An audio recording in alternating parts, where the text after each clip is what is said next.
Good morning, Catherine. How are you doing? Hi, I am doing great. How about you? Doing good, doing good. Good. Yeah, I always wanted to interview you about what you are doing. I think what you are doing is really, uh, really fantastic. And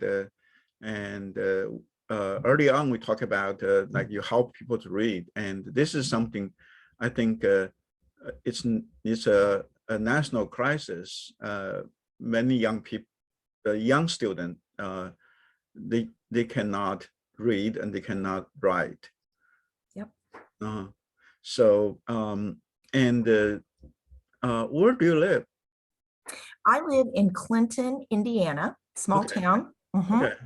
Clinton, Indiana. Is that towards it's on the west of Indianapolis?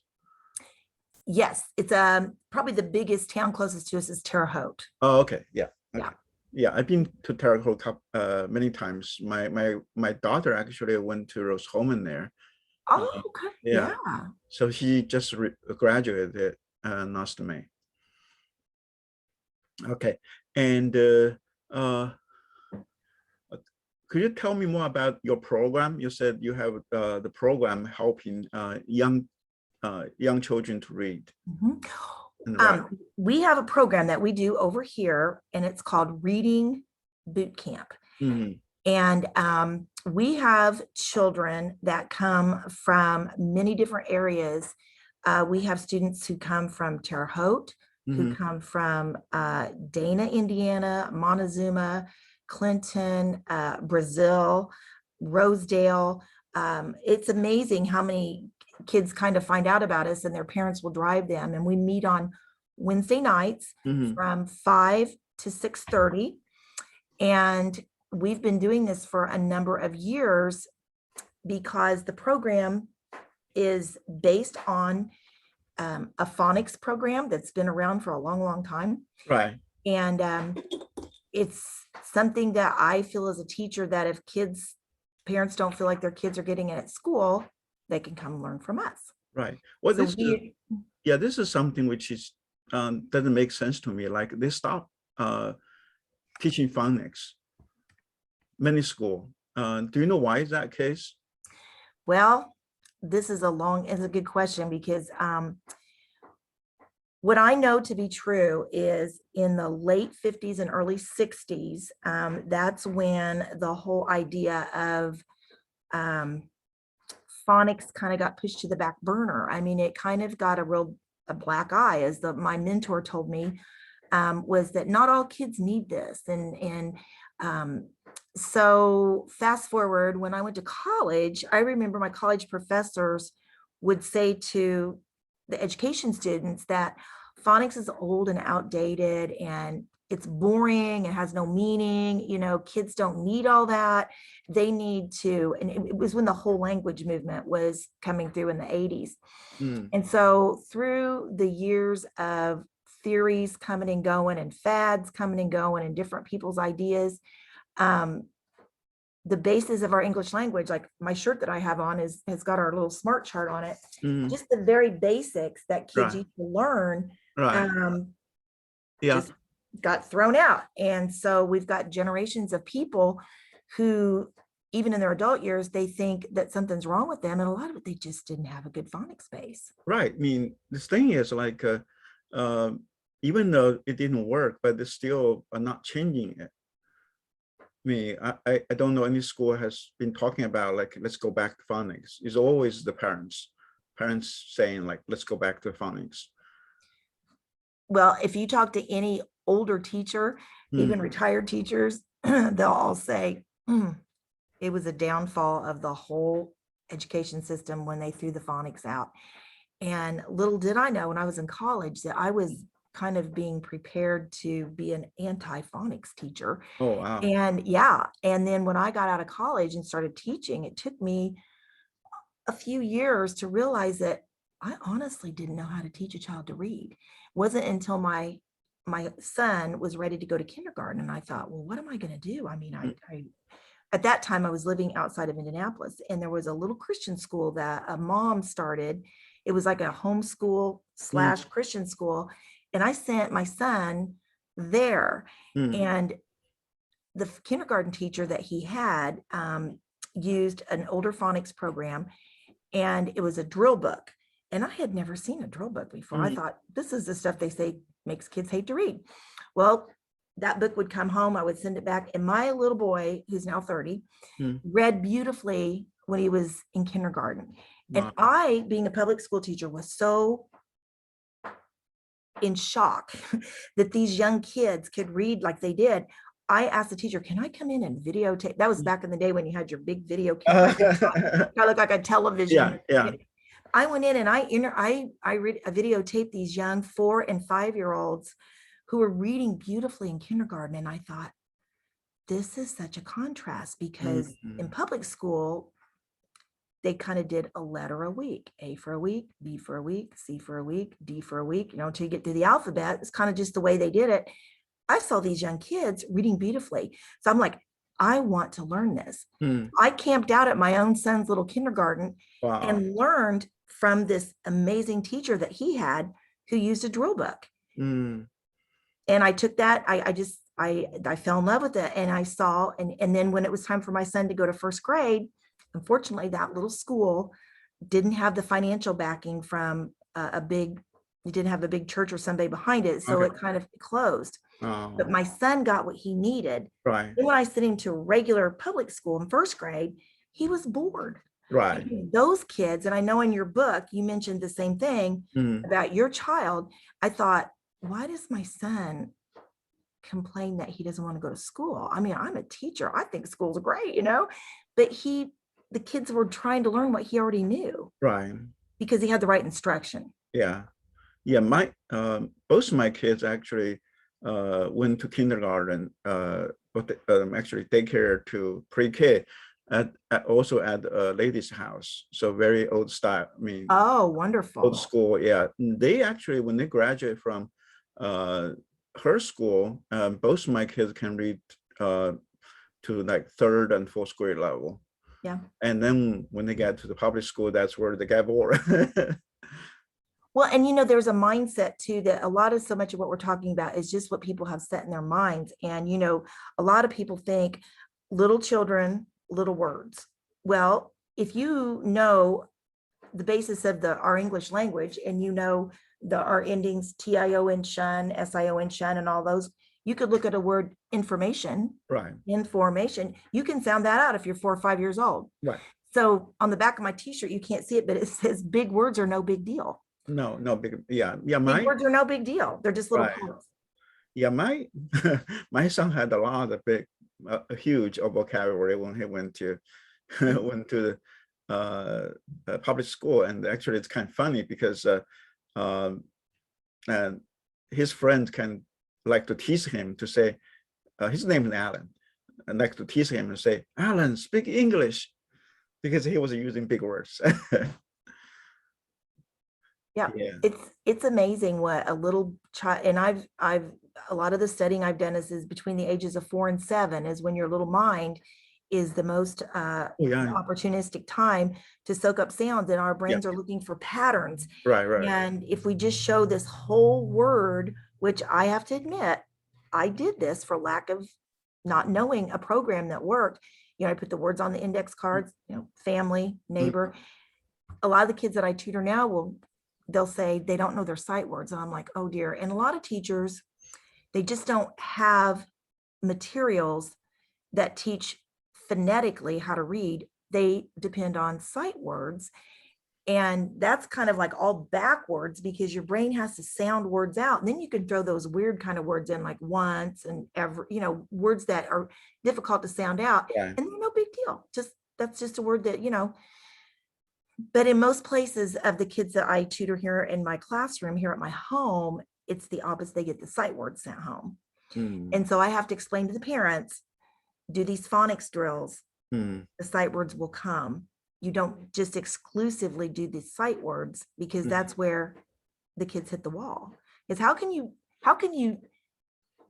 sound something out, can you memorize something you've never seen before? Right. You know what I mean? It's like, so yeah, it's and also I think it teach them in a way the basics of problem solving. Yes. because you can break something down. I mean, that's what we do, right? When we have a problem, first thing we're going to break it down to smaller problems. And then we work it out, and then we put them together, right? This whole like this analysis and synthesis, right? That's how we process information. But nowadays students don't learn that process. It's just everything is given, they just memorize it. Yes. Mhm. Yes. So how do we get that all changed? That's the Yeah. thing, is Well, how do, we have a solution that we're doing over here, and we have such good, I'm telling you, when our kids come to reading boot camp, the teacher will email me and say, oh my goodness, what are you guys doing over there? My kids, the kids that I've suggested come to your reading boot camp are just soaring. And I'm like, wouldn't it just make so much sense if everybody did this? But right. Well, yeah, like I can started in 2018 a nonprofit called organization called the Poama Institute. mhm, That is trying to figure out the alternative. I mean, the current system, um, I like to say that our current education system, um, I mean, was brain dead a long time ago. It's just kind of kept alive, right, by by people around it. I mean, it's not really fulfill its mission, not really fulfill its um, promise. But there are so many people who rely on that. I mean, it's still a big industry, right? This whole education industrial complex. There's lots of money in there. So definitely people in there, I mean, administrators and consultants and educational companies, they still want to keep that going because the money, you still a lot of money can made from it. So I believe that we can really not fixing it. I mean, I tried that. I mean, at least I attempted when I was teaching in a private school, but from the inside, I say, this thing won't work because this is old. I mean, you look at it, our current system was designed more than 100 years old. And now things are totally different now. So I think, and also in the past few years, we see not only the school are not teaching academics, they are pushing the CRT and like SEL and comprehensive sex education. If you look at what's behind it, the goal is the same. The goal is to fundamentally transform America. It's trying to change it to something else. And so we really, I mean, we really need to start something different. We need to, especially good teachers, needs to get out of the system and start their own schools. One of the model I see now more and more people pick it up is the micro school. It's basically the teacher owns the school. If you look at our current education system, is that everyone in it, they don't have a stake in the students' future, right? They don't work for the students. They always work for someone above them, right? The teachers is, I mean, responsible to the principals, principal to headmasters, headmaster school board, I mean, maybe to the Department of Education. So everything is kind of, instead of focus on student, they always focused on towards the top.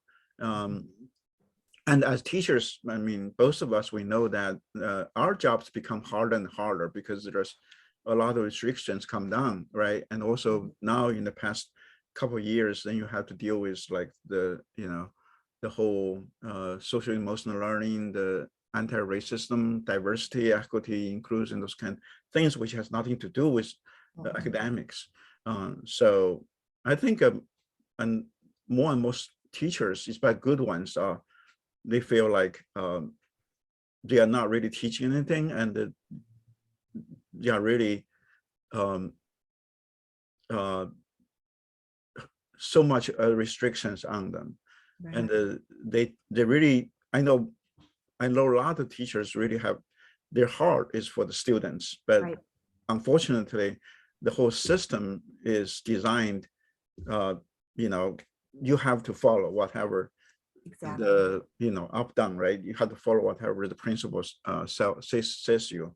And if you are not, the principal, actually, the administrators has a lot power over the teachers. So when they're talking about like teachers about salary and all that, it's just not, I mean, that's not the most concern for the teachers. Is for teachers to teach, and also in a learning environment. And now this just totally very toxic in public schools, especially. So I think when you have a micro school, then the teacher is responsible to the students and the parents.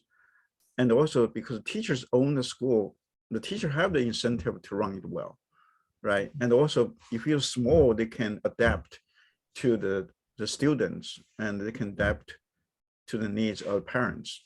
And right now, like in the big schools, a lot of public schools now, I think you probably have seen that. And here I live in Greenwood, Indiana, but I'm living, my school district is Center Grove School District. And now you cannot have public comment in the school board meetings. And this is actually pretty common in many school corporations. So they don't really want, parents to be involved, even though sometimes they say that, but they don't. So that's the nature of the big school, because those people work for people above them, right? They are not working for the parents, nor for the students. So that, because how the system works, how the system is sensitized, that is just really not working for the best interest of the students. And that's where you see that over the years, our ISTEP score and keep dropping like crazy. And that's still, they don't even concern about it, at least by their action. They didn't really trying to do anything to fix the academics. Now instead they are trying to do like this equity thing, and separate students based on the skin colors, and separate teachers based on their skin colors. It's just like the whole thing is quite a mess. Yeah, and the thing of it is, I think I was talking to you on the phone about this. I feel like teachers get a lot of bashing. Right. And I know that in my heart, I know I am a good teacher. It is a calling. All right. From the Lord gave me this desire to be a teacher. Most teachers that I am friends with, or that I talk to through Facebook or whatever, are good teachers. They care about their kids. But I always use the analogy. It's like if somebody put you in a straitjacket and bound you all up and threw you in the deep into the pool and told you to swim, it'd be pretty difficult. And that's what's happening to good teachers. It's like, but I can't. They told me I can't. They told me I can't. And so it's a vicious cycle. And it's like there's teachers that want to do the right thing, but they're being told they can't, or they can't do that. And I have got thousands of examples of that. We could be on an interview for 2 weeks. But here's my thing is that what is a solution? It's like the thing in education seems to be so dismal. So it's almost like, oh gosh, let's not talk about school. It's so depressing. But here, when I'm in a group of people, I'm like, look, I have a solution. Okay. I have a solution. I cannot do anything about what's going on in these big school systems out there and there, but right here in my own backyard, I have a solution. And I have a program that's run by volunteers. We don't get one penny to do it. We don't care about the money. We care about our kids. And so on Wednesday night, I'm seeing my smart chart shirt here. Here's my smart chart shirt. Long AA, short AA. We do this every Wednesday night. And not only do we do this, I mean, it's kind of like old school at its finest. we teach phonics, we pray with the kids, you know, and we have no school board, we have no government telling us what to do. We do what we think, what we want to do with kids, you know, the right things. So this is why I think what we're doing over here in the small town of Mecca, Indiana, is so powerful that people should take this and duplicate it and run it. And we should spread it through this whole state of Indiana and then to the United States and then to the whole world. And people look at me, they say, well, how do you do this for free? We just do it. And, you know, we get some sponsorship here and there. We feed the kids every Wednesday night. So and a lot of parents, let's be honest, they can get rid of their kids for 2 hours on a Wednesday night. And while we have their kids, we're teaching them spelling, we're teaching them phonics rules, we're teaching them the SMART chart, we're teaching them to be grateful and to have gratitude and all those all the things that just make you a great person. And we even started adding a memory scripture. So we have a program that is very, very easy for anybody to run. And we would be glad. And we even have it online so people can join us every Wednesday night at 5 o'clock. And it's on Summer Reading Boot Camp on Facebook. And then our website is Reading Bootcamp Rocks at Gmail. Reading Bootcamp Rocks. In Book of Rocks. Yeah. Yeah. Yeah, readingbootcamprocks.com. There we go. Right. Yeah, the other one's the email. But people can get on there. Yeah, and see what we're doing. Definitely, this is wonderful, and this is really, like you said. I mean, most of the teachers, they really care about students because that's how they get into education in the first place, right? And your metaphor is so accurate. It's like really being put on the, you know, you have this what they call tight jacket. Yeah, straight jacket. Yeah. Straight jacket. Yeah. Pretty good analogy, huh? It's very good. Yeah, because that's what I felt when I was in the system. So I'm kind of out of that system. I'm really to me, I tutor. I have my own kind of tutoring business. I tutor people, students one-on-one on math, and also teaching a small school part-time, and I also teaching an online school part-time. So that's something for me as a teacher, that's how I can still make a living outside the system. But I like to see, especially for teachers like us, to get together, you know, to start those kind of micro schools that we can really help each other. Because now, if you look at it just from economic perspective, we all know that socialism doesn't work, right? And but our education system is a socialist enterprise, right? There is no choice. There's no competition. Is the government running it? The government just keep throw money into it, and a lot of people actually make money out of it, but not the teachers, because there's no reason that the teacher pay is so low. It's not because, you know, it's not because something outside the system. It's system itself.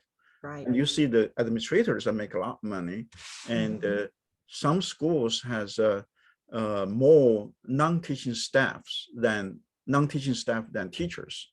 So a lot of people can, you know, make money out of it, but not to the benefit of the teachers. And also the teachers is based on, not based on their not based on how good the job they do, not based on their competency. It's based on the seniority, how many years they are. This is really typical social list, you know, model. And so a lot of good teachers just being pushed out. And you end up, and bad teachers, you couldn't fire them, you couldn't take them away. And I remember when I was, my son was in high school, there is a math teacher. I mean, every parent knew that teacher is not good, but there's nothing you can do. So you just hope that your kids are not, you not go to that teacher's class and go to the other teacher's class. That's all the hope you can have. But that's why things go so wrong. I'm thinking we need to go back to this free market. So once you have like small micro schools, then you have the competition, right? and the parents had the freedom to move their kids around instead of get stuck into just one school. There's nothing you can do. I feel like what we're doing at Reading Bootcamp is a micro school. Yes. It's not every day. It's on a Wednesday night, but I'll tell you what, we can get more done in an hour Right. on a Wednesday night than I know some kids can get. And let's just throw in the past. I mean, every second grader in the country right now has never had a full year of school since COVID. Right. They've been online, offline, Right. year out, year out. So, and you know, that's disrupted so many things, let alone that they're not getting a good phonics base, a good math base, and then they've been tossed in and out of school. So I feel like what we're doing now is so crucial because who's to say in the next 5 to 10 years what's going to happen? Kids they're using screens, they're writing on iPads, they don't write on paper, they don't know how to hold pencils, Right. They don't know how to print letters, and much less, we won't even get on the cursive thing. Right. But I have students that come to me in 1st and 2nd grade and I say, let me see how you're holding that pencil. And it's just crazy how they'll hold on to and they don't have and so I have to go back to square one. Right. And think, how am I going to get all this done? So you're absolutely right. We need to band together the people that really know what kids need and figure out how we're going to do this. And you know, this is another thing when I give a talk to people, I'll say, you know, a lot of people say, well, just homeschool your kids. Well, let's be honest. There's a big population of people who say, I can't just stay home and homeschool my kid. Right. I can't teach my own child. I mean, I've had parents call and say, you know, I can't even get my child, you know, we just can't work together. Right. Other people do it beautifully. Right. But there's a large majority of people. So how do we help those kids? Right. There's one little Christian school over where I live, but you know, you have to drive your kid there. It might be a 45-minute drive. So a lot of people who have working parents are stuck.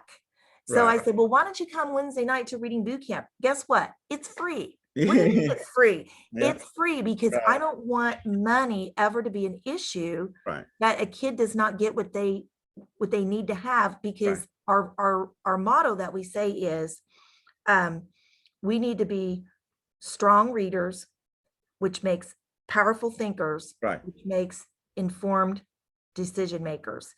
And then when we get into these social things that you mentioned, you know, kids are more equipped to discern between what is right, what is not, what is real, what is not real. And so I'm still on my soapbox about make them strong readers, so they can think and they aren't fooled or indoctrinated by things that just seem like at the time this is what all kids are doing, because it's not what all kids are doing. Right. Yeah, that's absolutely, because that's the foundation, right? To be able to read first.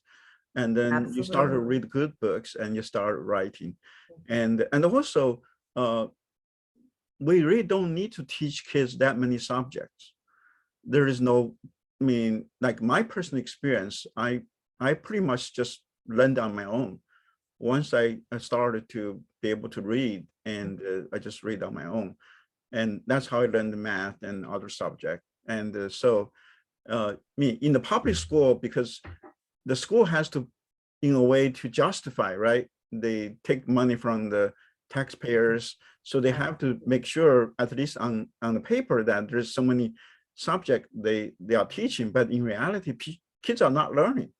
So if they're not learning, why teach them? But they just, like, you know, they are not really care about the kids. They care about, you know, we follow the state, you know, accreditation, we follow the standards. So the Department of Education says you have to teach this, so we teach that. Whether or not the kids are learning anything, they don't care. So that's You're absolutely right. Reading is the basis of everything. And if you can read and you can figure things out, by golly, you can go learn about anything you want to learn about. It just opens your mind. But I have actually had high school students and 7th and 8th graders who take me to the side and say, I hate school. I hate it. I don't want to be here. I'm like, why do you hate school? I mean, it's like, this is when you should be. And, you know, the bottom line is a lot of them, they can't read very well. Right. And so they're just not feeling like this is not doing anything for me. And so the dropout rate and the attitude, and let's not even throw in the social things that are going on now, but it's like, I don't like it when somebody says to me, I don't like school. I'm like, really? I mean, you're there 5 days a week, what's the problem? But if they're, and a little child knows if he's getting it or not, if he's learning or not. That's why when we do our reading boot camp, we all sit around and talk, the next thing we need to do math boot camp, which I figured you'd love to know that, because a lot of kids just don't know their basic math facts, addition facts, subtraction facts. And we need somebody to teach those kids how to do that and sit with them. So we have so much growth, room for growth. Yeah. And talking about math, I mean, I have seen more and more high school students, they still don't really know the times table.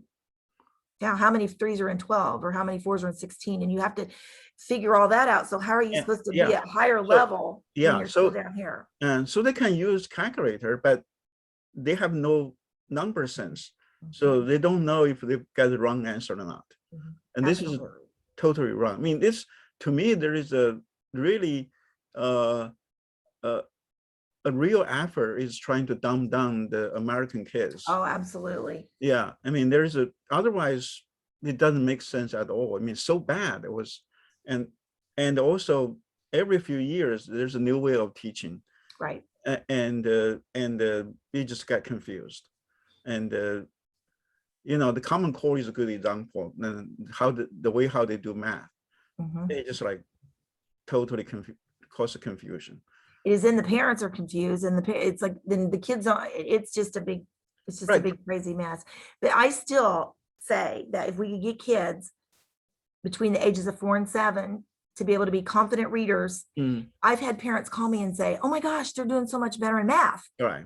And we're not doing it. Well, think about it. If your mind can look at patterns and figure things out, and you look at ST.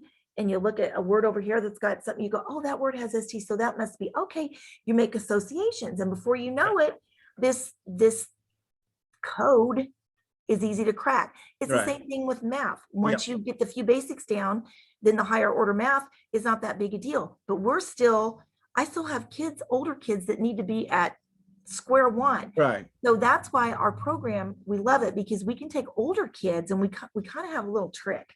If I know an older child is struggling, I ask them to come to Reading Boot Camp to be a drill sergeant to work with a younger child. So I will have an older student sitting with a younger student, and the older student kind of thinks that they're there to help the younger student, but they're both learning at the same time, just like in a one-room school. When everybody learned together, and not all the first graders went this way and all the second graders went that way. It's like this is whole group. And so, and even the adults that come to help us, they'll say, I didn't know that. I didn't know that there was 2 ways to spell ow, O-U and O-W. I mean, I kind of sort of knew that, but this little chart that we use, this was actually made in the 30s. And get this, you'll love this. The ladies that used to use these charts, one of the older teachers, she's no longer alive, told her daughter, and her daughter told me that in the 1930s, they had to hide their phonics charts behind their USA maps when some bigwig was coming in, because they didn't want them to teach phonics. Really? Back then? Is that absurd? It's absurd, but it's true. And so they would hide. So she said they had to bootleg phonics. This was in the 1930s and 40s. I know. I mean, I've got story after story after story that would just blow people's minds that I didn't know this was going on. I mean, it wasn't even born yet. But to think that you have to hide this. Wow. And now people are so desperate for it that when they see this chart, it's intimidating because they don't get it. And then when I just go down the rows, long AA, short AA, we go down the rows, we do it with a little rap. Pretty soon, once you start getting this all up in your mind, then when you come up to a word like deciduous or something in social studies or science, you can just look at that word and go deciduous. Oh, deciduous. Right. Instead of looking at it and saying darling or whatever begins with a D, because that's what kids do. They'll just take the first letter. And so I spend a lot of time helping parents understand, is your child sight reading or is your child phonics. phonetically reading. Yeah. And I feel like if the parents are going to come to me and I'm going to work with their kids, I need to explain to them why we're doing it and how we're doing it. And most parents are just like, whoa, I just trust the school. I send my kid to school. I Right, think right. everything's okay. They make A's and B's. Yeah. And then in third grade, when I have to take that wonderful I read test from the state, now we have schools that hold kids back because they fail the test. They hold their kids back because they fail one test. Uh-huh. They tell your child has to repeat third grade. Right. How damaging to your self-esteem is that? There are times when it is appropriate that a little young child may need to be held back, but most times that just creates Right. more problems, especially if you know that you're being held back because you failed one test. Right. Well, this is also because this is a government-run enterprise, so there is no flexibility, right? Like if it's like your own micro school, you know the kids, you know where they at. It's not just one test, one time. You know where they got stuck, right? You can help them. You can slow down, or you can accelerate their learning process. But that can only be done in a micro school. Well, I want to learn more about I've watched a lot of trainings about micro schools, but I feel like we are a micro school. You are, and also exactly what we're doing. Right, and also I think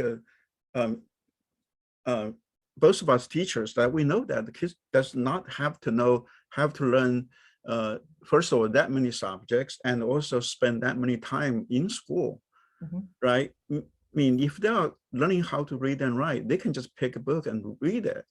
And as long as you provide them with good books, the classics. But now you don't, the school libraries, they don't even have classics anymore. They took those out, and they got some new books, which is just totally, very, in terms of the language and literature, it's just like really bad.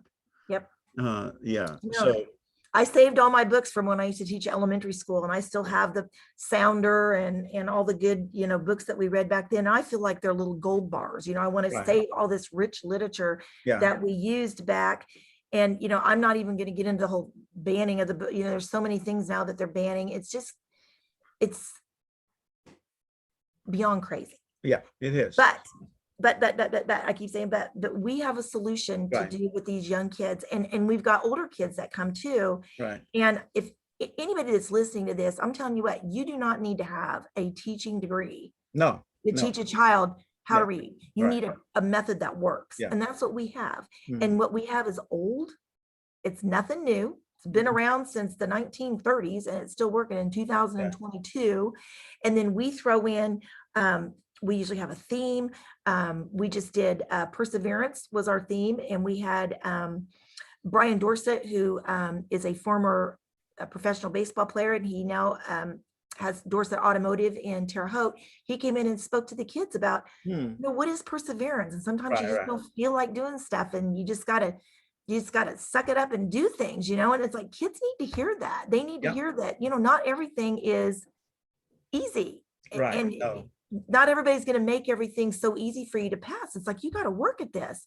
So in our program, we feel that in addition to the phonics and handwriting and reading comprehension and all that, the kids need to be exposed and listen to people who can give them great life skills. Right.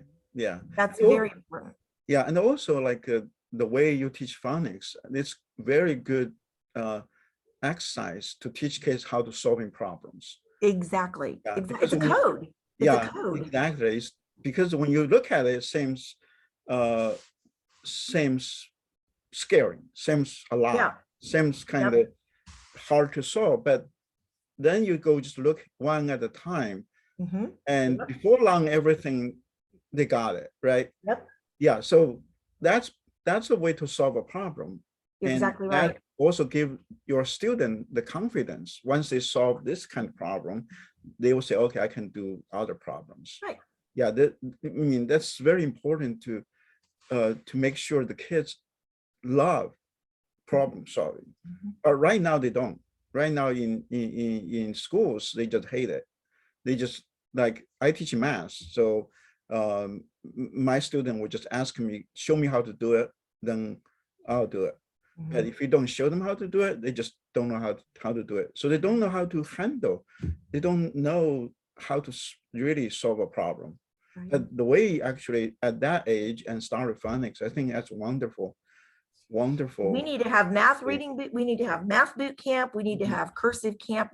I'll never be out of work. Yeah. But we just need to get this program, this micro school that we're doing. Right. We need to show people how they can do it, because, you know, there's a lot of churches that sit empty Monday through Friday. Nobody uses the building. Right. And you could get a room at the church. You could get a handful of volunteers. You could throw some food in the crock pot, feed the kids on a Wednesday night. The reason why we chose Wednesday night was because a lot of the students that we pull, they don't go to, some kids go to church on Wednesday night, a lot of them don't. So we feel like we're filling in a lot of holes for these kids, besides the fact that we're teaching phonics, reading comprehension, and all that. Yeah. And our program has evolved. Now, it could even be done. I've got a school out in Massachusetts that contacted me, and they said, and I just knew what she was going to say. She said, we're going to have summer school. And I said, how excited are your teachers to teach summer school? They're not. No. I said, I know, because you know what? They're beat up, they're tired, they're frustrated, and they're frazzled. Who wants to get excited about teaching summer school when you've been dealing with this stuff all school year? I said, you need a reading boot camp to kick off your summer school, because you'll get your teachers excited and you'll get the kids excited, because it's something new and it's something different, even though it's really not anything new. We do it in a fun way that's inviting to kids. At Reading Boot Camp, we work camouflage. We have reading soldiers. We have drill sergeants. Our little bitty ones are called recruits. So, and it's very patriotic. So, you know, the kids can dress up, but we have to prove to these kids that it can be fun, but it's also basic at the same time. And the lady in Massachusetts that I talked to told me that they've been having to contract teachers from, I guess, independent people to come in and teach, because the regular teachers don't want to. And I said, I understand. I feel their pain. I would not want to teach summer school after you go through a whole year of all this craziness. No, I want to like sleep, maybe recharge your battery for a month or two, you know, if you have to go back. So so our program can be in a school. It could be adapted to a school. It could be adapted to I mean, it's like when a church does vacation Bible school. They get a kit and everybody's going to teach first, second, third. Somebody's going to do arts and crafts. We have a kit. We can give it to whoever, you know, we can sell it to whoever wants to do this. And in the kit, it explains, you know, what you need to do first, second, third, fourth. It's really so simple to do it that we should just be doing these everywhere. Right. It is. Yeah. It doesn't take a ton of money to do it. I mean, we don't get paid. We have people that sponsor us. The biggest expense that we have is the building that we use is old, and the electricity and the utilities is expensive. So, you know, that's basically it. The materials that we use them over and over. So it's not a big, you know, it doesn't cost thousands of dollars to do this. Right. And what I love about it, my teacher heart says, your kids can come for free. You don't have to worry about the money. Just drop them off and we'll take it from there. Right. Well, I mean, that's the thing. I mean, there's a lot of kids, especially like here, I live in close to Indianapolis, the inner city kids, they don't really have a good education. I mean, they need something like that. Once they get educated, then they have a way to be successful. Right now, they just don't. They just get stuck there. And it's, but really appreciate what you're doing. I think more parents need to know about this and really take their education seriously, because right now their kids are not learning in public schools or in any government-run schools. Yep. Some are. I mean, there's. I know in my area there's a great schools around me, and I know a lot of the teachers, and I would confidently send my child there if I had young children. So it's not everywhere. That's why I sometimes feel like teachers get bashed a lot, and it's like it depends on where you're at. I mean, you got to do your Right, right. homework. You got to figure out what's going on. I mean, and the other thing too, is I taught in Indianapolis public schools for 18 years. And I had a misconception that my inner city kids were going to need more, and they did.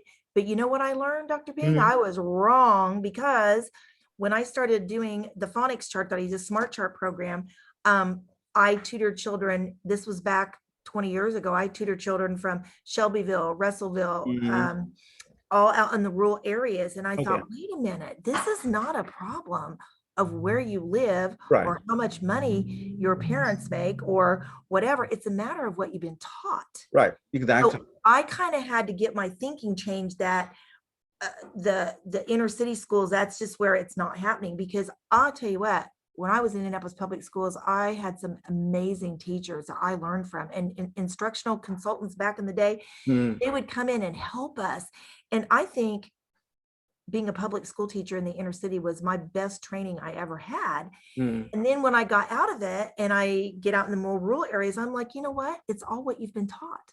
It's what you've been taught. And so that was something I learned, that I had my thinking change once again.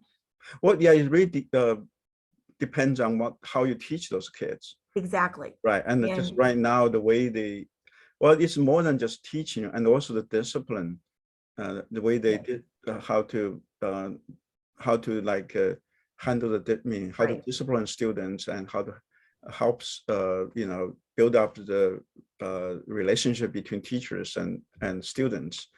Yeah. And it sure helps to have a good administrator. And I'll tell you, I know that there's a lot of teachers out there who I've read that don't have good administrators. I'm blessed because my administrator genuinely, truly cares about each and every student in our junior high school. And I can't say enough good things about my administrator, because that's great. I can go in his office and I can say, hey, so-and-so's got thrown out of their apartment last night and they didn't get much sleep. He's having a really bad day. And, and we can individualize, talk about our, we can love our kids where they're at, because we know who they are. And it's not just you're coming to school, you're a number. So there's a lot to be said when you have a great administrator. Oh my goodness. That makes everything. Right, exactly. I mean, the administrators have a lot of power. Oh, absolutely. There's something I still want to interview, like administrators, and see what kind of. Oh, I got a great one for you. Oh, good. What kind of the constraints they got from the. I mean, they have to also. They do. And just like teacher has been kind of restrained. And they have some restraints there too, because go back to like the system is still a socialist enterprise, right? Like even when I grew up in China, I mean, I'm familiar with that system. There are good people in the system, but the system is bad. And so therefore, eventually, all the good people get pushed out. And then just getting worse from there. Well, I still tell people I absolutely love teaching. And I will continue to teach till the day I die. And if it just works. The stuff I use is old stuff, and I can teach a 12-year-old kid how to teach a 6-year-old kid how to read. Isn't that pretty cool? You don't have to have a degree. Anybody can teach kids their math facts. Down the road, when we do math boot camp, we'll be calling you up. Okay. We just want to be the basics, the foundation. Exactly. Like you said, if you get that foundation laid, you can build that house and all these stories. You can go the skyscraper if your foundation is there. But that foundation is not there, everything's going to crumble. And that's where we're at. We're up in all these crumbles now. And so all the societal things that are coming in are making it worse. So I'm still saying the basics so that's why this summer, when we do our program in the summer, we have a 5-day program, and it's called Back to the Chalkboard. Summer Reading Boot Camp. Wonderful. Back to the Chalkboard. Is that information on your website? Yes, it is. ReadingBootCampRocks.com. All right. So anybody can get on there and find out about us, email us. I'll put a link here in this after we're done. When I publish this episode, I'll put the link there. Okay. And then on YouTube, we're RBC rocks. Okay. RBC, like Reading Bootcamp rocks. When Right. you look at it, it looks like RB Crocs, but it's RBC rocks.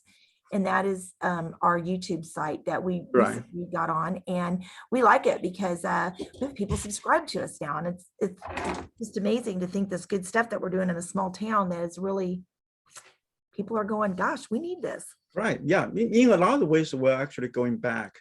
Yes. Before the government got involved. Exactly. Yeah. Exactly. Right. So, yep. Okay. Thank you So so I'll be much. glad to answer anybody's questions at any time. Just have them get a hold of me through that website, or and everybody out there, you need to set up a reading boot camp. Amen. It's Definitely. easy. Yep. Yep. Okay. Goodbye. Thank you so much for letting me tell you my stories, and Thank thank you. you for Thank you. encouraging me. Right. Okay. People need to hear about your camp and the way you're teaching. And we really need to get back to, first of all, get back to the basics, the 3 R's, and also get back to before the government get into our education. Yep. Get back to the chalkboard, get back to writing it, just the ways that things used to be done. Just get it. It's simple. Yeah. Yeah. The kids needs to, like you said, they need to hold a pencil, hold the chalk, hold something real instead of this whole, virtual. Oh, yeah. Yeah. Okay. All right. Thank you so much. I really Thank you. appreciate it. And you're going to have to come visit us and see what we Definitely. do, because then you'll see how easy it would be to do a math boot camp. Yeah, definitely. I definitely. We have 2 people on board ready to do, two retired math teachers that are good friends of mine. Who left the system like about 10 years ago. They'd had it. That's when we went to one-on-one computers. They said, we're done. Yeah. They're like, let me know when you're going to do that math boot camp, because I'd love to do that. And I said, guess what? As soon as we get that going, you're in it. And so people out there that love math, come on. Yep. We got a job for you. Yeah. And your pay is satisfaction. Exactly. I mean, that's actually the highest satisfaction for us teachers, is to see our students are interested in learning, right? And something like click and say, oh yeah, I understand. I got it. I mean, that's what makes you feel good. It's hard to equate that to an amount of money. Right. Is that like $1 million? Is that like $5 million? Is it $1? It's just remove the money. It's just what it should be. Yeah, exactly. Wonderful. Well, thank you so much. I appreciate it. Yeah, same here. All righty. Bye-bye. Bye.